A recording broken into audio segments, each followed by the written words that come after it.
Арбаңыздар ардактуу Манас телерадиосунун көрүүчүлөрү, Манас радиосунун угармандары жана ошондой эле жалпы YouTube сүйүүчүлөр. Биз атайын репортаж көрсөтүүбүздү уктуруубузду баштайбыз. Баарыңыздарга маалым болгондой, 15 июль 2016 жылы Түркияда аскердик көтөрүлүшкө аракет жасоо болуп өткөн. Мына ошол жасалган төңкөрүштө 5 жыл убакыт толуптур. Эмне болгон төңкөрүш? Түркиянын кай жеринде өткөн, эмне себептен келип чыккан? Баягы түрк тилдүү коомчулуктардын көпчүлүгү биле бербейт экен. Өзгөчө кыргыз коомчулугунан ал күндүн кандай бир өзгөчөлүгү бар деп сурай келген кезде так жооп, так маалымат ала албай калып атабыз. Кыргыз-түрк достугунун, боордоштугунун жетегинде мына ошондой маалыматты кыргыз коомчулугуна дагы жеткирүү бизге окшогон медиа Манас мекемесинин бирден бир милдети деп эсептейбиз. Бул багытта биз бүгүн студияга конок катары түркологиянын PhD доктору, доценттин милдетин аткаруучу, Кыргыз-Түрк Манас университетинин бүтүрүүчүсү, илимпоз Нурдин Усеев мырзаны чакырып отурабыз. Нурдин мырза, кош келдиңиз. Кош келдик. Соңса. Эми журналист катары негизги өңүттөгү баягы суроолорду биз сизге узатып туралы. Ал эми тарыхчы катары, илимпоз катары ушул күндүн бир келип чыгуу тарыхы, окуянын жүрүшү, жаратуудагы алардын кандай десек бир душман дейбизби, ички душмандардын бир даярдыгы, ошол жөнүндө кеп баштап берсеңиз. Макул анда. Бул окуя биз үчүн дагы маанилүү. Ошон үчүн бул нерсени кыргыз коомчулугуна, кыргыз тилдүү угарман көрөрмандарга түшүндүрүп кетүү өтө маанилүү деп эсептейм.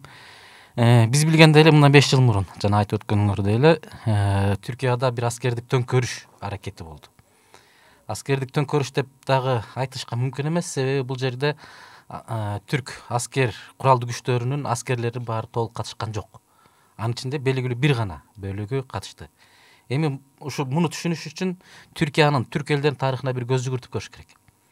Түркия 1923-24 жылдары курулганда армия Түркиянын баягы суверенет эркиндигин, анын ичинде баягы светтик коом экендигин гарантияга алган бир институт катары калыптанып калган армия. Түркиянын ичинде армия 1960-жылдары, 82-жылдары ички саясий кагылыштардын алдын алыш үчүн баягы кандайдыр төңкөрүштөрдү жасап жүрүшкөн. Бирок 2000-жылдардан кийин баягы Түркияда демократиялашуу, көп партиялуулуктун андан ары өнүгүп, баягы демократиялашуу жолуна киргенден кийин баягы куралдуу күчтөрдүн жанакы төңкөрүш жасоо же болбосо Түркиянын ички саясатына кийлигишүү ролу түшкөн. Бирок Түркияда бир нерсе бар. Муну учурунда Мустафа Кемал Ататүрк дагы бул коркунучту эске алып, бардык жамааттарын баарын жапкан экен 20-жылдары. Не болгон коркунуч? Бул жамаатташуу коркунучу. Башкача айтканда диний жамаатташуу коркунучу. Ошон үчүн баягы Мустафа Кемал Ататүрктү ушул мезгилде кийин дагы жаман көрүп жүргөндөр көп бир аз болгон да. Неге дегенде баягы диний жамаат бул динге кызмат кылат, элге кызмат кылат деген түшүнүктөр бар да. А бирок ошол эле мезгилде диний жамаатты өзүнүн кызыкчылыгына, саясий кызыкчылыгына колдонгондор да бар да. Ошон үчүн Мустафа Кемал Ататүрк бул диний жамааттарды 1920-жылдары жаап салган, 24-жылдары. Бирок алар башка жол менен баягы кайра өздөрүнүн иштерин жүргүзө беришкен. Ошондой жамааттардын бирөөсү бул Фетуллах Гүлен деп айтып жүргөн, азыр Түркияда жана Пакистанда жана Түндүк Кипр түрк мамлекетинде террористтик уюм деп эсептелген Фето деген жамаатты түзгөн киши бар. Ушул жерден белгилей кетишибиз керек, бул Түркияда террористтик уюм да табылды, анан Пакистанда табылды. Пакистанда. Биздин Кыргызстанда ушул тапта ушул Фетуллах Гүлен менен баягы ички саясий күрөш катары баалагандар бар да. Муну эске алышыбыз керек. Эч кандай саясий күч эмес ал. Бир партия эмес, же болбосо кандайдыр бир саясий ишмер дагы эмес. Ошондуктан аны ички саясий күрөштүн курмандыгы же болбосо ички саясий күрөштөн улам анын Кыргызстанга эч кандай тиешеси жок дегендей кылып айтып атышат. Ал эч кандай саясий ишмер эмес, жана мен айткандай партия дагы эмес. Бул жабык, жашырын уюмдашуу, жамаатташуу, исламды чиркөө кылып алып өзүнө, исламды бетине жаап алып жамаатташуу деп айтсак болот. Фетуллах Гүлен 1960-жылдары баштаган экен бул кыймыл аракетин. Кантип баштаган? Нур лагерлери деген бир лагерь ачкан экен. Ошол жерде ал өзү мурун дин адамы болчу да, баягы имам болгон Измир деген шаарда вайз деп коет, жанагы диний билим берүү максатында ар бери мындай эл аралап жүргөн бир диний кызмат бар. Ошондой болуп Нур лагерлери дегенди түзүп, ошол жерге жаш балдарды чогултуп, аларды уюмдаштыра баштаган. Андан кийин дагы эмне кылган? Куранда бир жеринде айтылат экен, бирок ага туура келбейт. Баягы бир үйлөр болот имиш, мындай кызмат көрсөтүү үйлөрү, ошол жерге акылдуу, бирок кедей үй бүлөдөн чыккан балдарды чогулткан. Балдарды чогултуп, аларга кандайдыр бир жардам берип, жатакана деп коелучу, биздин кыргыз тилиндеги жатаканаларды ачкан. Миссиялык түрдө десек, ооба, миссионердик максатта ар кандай жатаканаларды ачкан дагы, ошол жерге колунда жок үй бүлөдөн чыккан, бирок билимдүү окуп жаткан жаш балдарды чогулткан. 60-жылдары баштаган муну. Анан ал жерде аларга материалдык жардам көргөзгөн, дагы бир жардам көргөзгөн. Кийин алардыга дагы колдоо көргөзүп, мисалы үчүн сынактардан өткөзүп, ушул экил 1960-жылдары чогулткан балдардын баардыгын тең эмнеге киргизген? Полицияга киргизген, аскерге киргизген. Андан ары өзгөчө академисендик, же болбосо университеттердеги мугалимдикке киргизген, ушулардын баардыгын тең. Алар эмне болуп анын таасиринде калды? Мехди деген түшүнүк бар. Башкача айтканда, акыр заманда келип адамдарга жардам көргөзө турган бир киши бар деп ишенишет. Исламда андай нерсе жок негизи. Бул христианствода бар. Христианствода жанагы куткаруучу деген түшүнүк бар. Исламда ал жок. Бирок айрым багыттар деп коелу, исламдын ичиндеги айрым багыттар ушундай Мехди деген түшүнүккө ишенип алышкан. Биринчи Саид Нурси дегенди ошентип эсептешкен, кийин анын окуучусу же шакирти болгон Фетуллах Гүленди дагы Мехди деп эсептешет. Башкача айтканда, акыр заманда келип бизге жардам бере турган киши деп. Бир идол, идол катары. Пайгамбардан кийинки киши катары көрүп алышкан да. Ошондуктан ал баягы Түркиянын айыл жеринен чыккан, баягы салттуу мухавазакар деп коет, түркчө айтканда баягы мындай коргоого алуучу? Жок, кандай айтсам, айыл жеринен чыккан, камкорчу, диний тарбиясы терең болгон балдар ага ишенип алышкан. Жанагы жаштар ишенип алат дагы, кийин аны ошо жанагы Хожа эфенди деп айтып атышпайбы, баягы пайгамбардан кийинки эле бир адам катары көрүп алып, анын айтканын кылып дегенин жасаган бир жамаатка айланышкан. Ошондо 2016 болсо, 60-тарда башталса, мындай бир даярдык, 50 жылдык даярдыктын жетегинде келип. Булар эмне аркылуу ишке ашырган? Жанагы мен айтканда жатаканалар аркылуу, андан сырткары университетке Түркияда университетке өтүү оор болгон. Ошон үчүн жанакындай ар кандай курстарды ачкан. Дерсхана деп коюшат. Ошол эң биринчи курстарды ачкан да ошо Фетуллах Гүлендин адамдары. Дерсхана деп коет. Ал өтө чоң акча берген ага. Андан кийин дагы медианы колго алган. Мисалы үчүн 1971 же 76-жылы же 67-жылы так эсимде жок, Сызынты деген бир журнал ачып, ошол жерде өзүнүн жанагы пикирлерин, ойлорун жаза баштаган экен. Билим берүү, жанагы дерсхана же болбосо курстук даярдоо, анан жатаканалар аркылуу бүт баарын өзүнө камтыган. Акча да тапкан, ошол эле мезгилде балдарды да, жаштарды, адамдарды өзүнө тарткан. Ошол эле учурда өзүн аларга бир идол катары, ооба, таанытышкан. Кынтыгы жок инсан катары тааныткан, Ооба. Не себептен толук ишке ашпай калды деп ойлойсуз? Бул себеби, жана мен башында айтып өтпөдүмбү, түрк элдеринин бир өзгөчөлүгү бар, бул аскер адамдарын сыйлоо, аскерге ишенүү. Кандайдыр бир мамлекетке сырткы жана ички коркунучтар жаралганда аскерге ишеним артуу деген түшүнүк ар бир түрк элинде болгон. Түркиялык түрктөрдө да ушундай ишеним бар. Ошону билген дагы жана аскерге да киргизип атпайбы? Бул алар аскердик, генералдыкка жанакы ошол иштерге кантип киргизген бул жамаат, же болбосо бул террористтик уюм Эргенекон, Балиоз деген бир иш аракеттер жасаган, операциялар жасаган. Баягы чыныгы генерал аскер адамдарын ушундай төңкөрүш жасаган аткан деген шылтоо менен кызматынан алдырып, ага өзүнүн кишилерин койдурган. Баягы койдурган да. Мисалы үчүн жана аскер аба күчтөрүнүн генералы ким деп аттыр, атын унутуп калдым. Хусейн Акынбы ушундай деген бир кишини Ака Ошерекини ошондой кылып орноткон. Ал тургай жана сынактардан уурдап атышпайбы? Жана жоопторун уурдап атышпайбы? Ошентип аскерге белгилүү бир кишилерди койгон, ал кишилер аркылуу жана аскер төңкөрүш уюштурганга аракет кылды. Эмне үчүн 2016-жылдын 15-июлунда 2014-жылы бул Фетуллах Гүлен уюмун, жобосо террористтик уюмун Түркиядагы расмий өкмөт коркунуч туудура турган бир уюм деп эсептеп, жашыруун бир эмеде, баягы коопсуздук кеңешинде анын алдын алуу, анын баягы колдоочуларын баягы четке чыгаруу максатында операциялар жүргүзө башташкан экен. Ошондой операциялардын бирөөсү 2016-жылдын 16-июлуна коюлган экен, баягы расмий эмес кеткен маалыматтар боюнча. Ошону билип калышып бир күн эрте башташкан. Бир күн эрте баштап калышкандагы, бирок алардын аракети, максаты жалпы аскердин максатына туура келбегендиги үчүн аскерлердин көпчүлүк бөлүгү ага каршы чыкты. Же болбосо Түркияда жанакындай аскердик айтып атпаймынбы, буга чейин 4-5 жолу болгон. 68-жылы болгон, 82-жылы болгон аскер төңкөрүштөр. Алардын баары тең ишке ашкан. Бирок бул эмне үчүн ишке ашкан жок? Аскердин толук колдоосуна ээ болгон эмес. Баягы мамлекеттик жалпы саясатка каршы келгендиги үчүн, демократияга каршы келгендиги үчүн ишке ашкан жок. Экинчиси, Түркиянын эли дагы жалпы көчөгө чыгышпады жалпы. Мурун чыгышкан эмес да. Мурун мындай баягы өзүнүн укугун коргоо, өзүнүн демократиясын коргоо деген сыяктуу болгондор мынчалык калың элдин көчөгө чыгышы болгон эмес. Ошол дагы бул аскердик бул Фетуллах Гүлен террористтик уюмунун төңкөрүшүн ишке ашпоосуна эң негизги себептердин бирөөсү болду.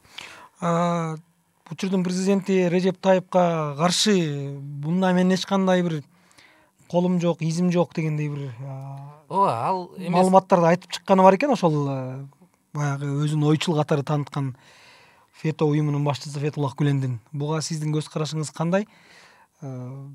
Баягы эки ача пикирде жаралыш үчүн, эки ача пикирге элди калтырыш үчүн ошондой нерсени айтып чыкканбы? Жок, ал интервьюсунда мындай деп айтыптыр да. Мен дагы карап көрдүм. Менин 100 миңдеген колдоочуларым бар. Мени ээрчиген 100 миңдеген мүриттерим, шакирттерим бар. Мен алардын ашып кетсе бир 100-200дөйүн эле билем. Анан калгандардын баарына тең мен жооп бербейм дейт. Анан алардын арасынан бул ишке катышкандар болушу мүмкүнбү, мүмкүн эмеспи, аны да билбейм дейт. Башкача айтканда толугу менен менин бул жерде ишим жок деген жок. Бирок ошол мезгилде мен баардыгын мен жасадым деген да жок. Бирок жанакынтип 100 миңдеген колдоочулар бар экенин, алардын баардыгынын ишин контролдой албай тургандыгын, алар өзүн коргош үчүн кандайдыр бир иш жасай тургандыгын айтып атпайбы? Мени колдош үчүн кандайдыр иш жасаш мүмкүн деп. Мен алардын баарын контролдой албайм деп. Мына ушундан эле анын баягы жашыруун тиги 99-жылы кетип калган да Америкага. Ошол жерде туруп алып эле иш жасап атканы көргөзөт. Эмне үчүн кетип калдылар 99-жылы? Себеби 98-жылы 28-февралда бир окуя болгон.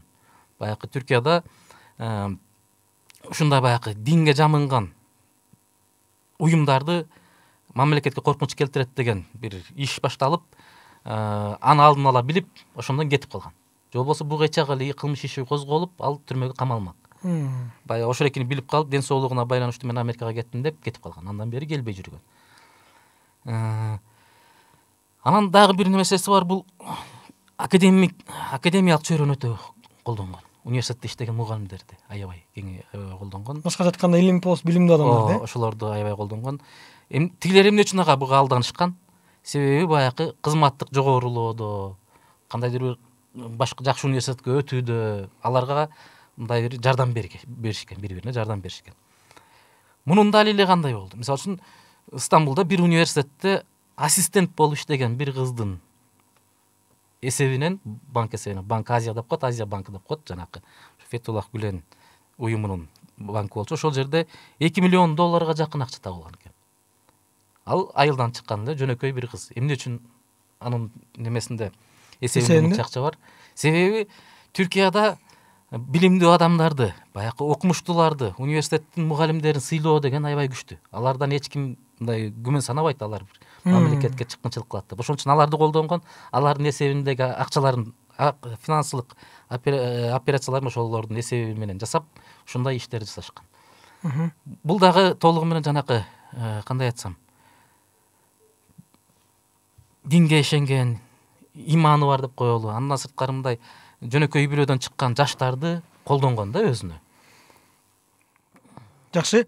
Ардактуу телегөрүүчүлөр, радио угармандар жана урматтуу YouTube көрүүчүлөр, сиздер атайын репортажга күбө болуп жатасыздар. Бүгүн 15 июль Түркияда аскердик төңкөрүш аракетине туура 5 жыл болуп аткан чак. 2016 жылдын 15 июлунда мына ошол эл аралык ФЕТО деген аталыштагы террордук уюм тарабынан бийликти заматта алып түшкөнгө аракет кылып, чоң имараттарды, өкмөттүн имаратын басып алганга аракет кылган окуяны коомчулуктун көпчүлүгү биле бербесе керек. Арине мындай маалыматты ошону бир тарых тереңинен казып окуган, иликтеген инсандар айтып бербесе, анда коомчулукка жете бербейт экен. Бул өңүттө Нурдин Усеев аттуу илимпоз агайыбыз менен маектешип жаткан чагыбыз. Эми Нурдин мырза, жыйынтык суроолорумду узатайын. Түркиянын тарыхында канчалык бир маанилүү бир тарыхый окуя болуп калды деп ойлойсуз? Жана өз баасын ала алдыбы? Бүгүнкү күндө ошол ФЕТО деген аталыштагы эл аралык террор өргүтүнүн куйруктары Түркияда толугу менен тазаланды деп ойлойсузбу? Кандай баа бересиз? Жеке өзүңүздүн бааңыз. Мен жеке өзүмдүн баамда бул Түркиянын демократиялашуу жолуна кетиши. Баягы толугу менен демократия жолуна кетиш деп эсептейм да. Бул Фетуллах Гүлендин уюму да болушу мүмкүн болсо, башка бир уюм да болушу мүмкүн болчу. Алар баягы аскерди колдонуп, мамлекеттик бийликти басып алуу иш аракеттерине чекит коюлду деп эсептейм да. Баягы аскер дагы өзүнүн толук баягы түздөн түз милдети болгон тышкы душмандардан коргоосуна кетти. Ошол эле мезгилде эл, жалпы эл баягы өзүнүн шайлаган бийлигин коргоп калуу жөндөмүндө көрсөттү. Бул ошондуктан Түркия тарыхындагы баягы чоң окуялардын бирөө деп эсептесек болот. Экинчиси дин болобу, же болбосо башка бир этникалык группа болобу, ошолорго жамынган жашыруун уюмдардын мамлекетке чоң коркунуч келтире тургандыгын көргөздү. Абайлашыбыз керек. Абайлашыбыз керек экендигин. Бекер нам берсе эле ошону жеп алып, сыртынан жакшы бир иштер жасайт, бирок ичинде такыр башка ойду көздөгөн, максатты көздөгөн уюмдардан өзгөчө жанакы диний жана этникалык боек алып алып, баягы иштеген уюмдарга мындай тыкат мамиле кылыш керек экендигин көргөздү. Бул биз үчүн дагы маанилүү, ушул тапта Кыргызстан үчүн да маанилүү. Себеби бизди да карап көрсөк, ар кандай жамаатташууларды көрүп жатабыз. Мына ушулар кийин ал жакшы максатта курулган күндө дагы чоңойгондон кийин алар бийликти көздөй баштайт. Ошон үчүн жанакы диний жактан жамаатташуу, этникалык жактан жамаатташууну жок кылышыбыз керек. Бул ошо Түркия үчүн дагы, биз үчүн дагы ушуну көргөздү. Үчүнчүсү, булардын баардыгы сырткы күчтөрдүн жардамы менен болот. Мисалы үчүн Фетуллах Гүлен бул Түркиянын Эрзурум деген чыгыш тарабындагы, бирок мындай чыгыш тарабынын борбору болгон жерден чыккан, жогорку билими жок, бирок жанакы кантип ушундай миллиондогон адамдарды өзүнүн ичине камтыган, миллиарддаган долларларды айландырып атат. Миңдеген, 10 миңдеген мектептерди, жүздөгөн ар кандай мекемелерди камтыган бир чоң империя курду, мамлекет ичинде мамлекет курду. Бир адамдын 1000 акылдуу гений болсо дагы мынчалык ишке мүмкүнчүлүгү жетпейт болчу. Анын аркасында кандайдыр бир сырткы күчтөрдүн бар экендигин көргөзөт. Баягы чоң мамлекеттер кичинекей мамлекеттерди өзүнүн таасиринде кармап туруш үчүн ушундай уюмдарды колдойт, билебиз да. Мисалы үчүн Талибан кантип чыкты? Советтер Союзу Афганистанга кол салганда чыкты. Ислам жанакы ИГИЛ деген каячадан чыкты. Америка Иракка кол салганда чыкты. Ошол сыңары колдоону сырткы күчтөр да колдонот. Үчүнчү сабагы ушул сырткы күчтөр тарабынан сырткы күчтөр колдоп аткан уюмдардан дагы бир аз аларга да дыккат мамиле жасашыбыз керек экенин көргөздү. Мына ушул 3 сабакты айтар элем да. Демек, унутпашыбыз керек, жана мына ушул окуяны кыргыз коомчулугуна жеткире билүү ар бир медиа мекемесинин максаттарынын бири болуш керек деп ойлойм. Бүгүн атайын убактысын бөлүп келип, бизге кыргыз коомчулугуна, кыргыз окурмандарына ошол Түркияда 15-июль 2016 жылы болуп өткөн аскердик төңкөрүшкө жасалган аракеттин чоо жайы, анын аркасында кимдер турганы, ал канча убакытта негизделип, канча убакытта ишке ашырганга күч жумшалганы жана эмне себептен ишке ашпай калганы тууралуу толук болбосо дагы бир негизги маалыматтарды берип кеткен бүгүнкү биздин коногубуз түркологиянын PhD доктору, доценттин милдетин аткаруучу Илимпоз Нурдин Үсеев агайыбыз болду. Сизге убакыт бөлүп келип, ушундай бир маалымат берип кеткениңизге терең ыраазычылыгыбызды билдиребиз. Бар болуңуз. Биз менен ушу ар дайым бирге болгонуңуз үчүн терең рахматтарды айтабыз. Мен да рахмат айтам. Ыраазычылык билдирем силерге. Көрсөтүүбүздү жыйынтыктайбыз. Кайрадан дагы бир атайын чыгарылышта амандашканча сак саламатта туруңуздар.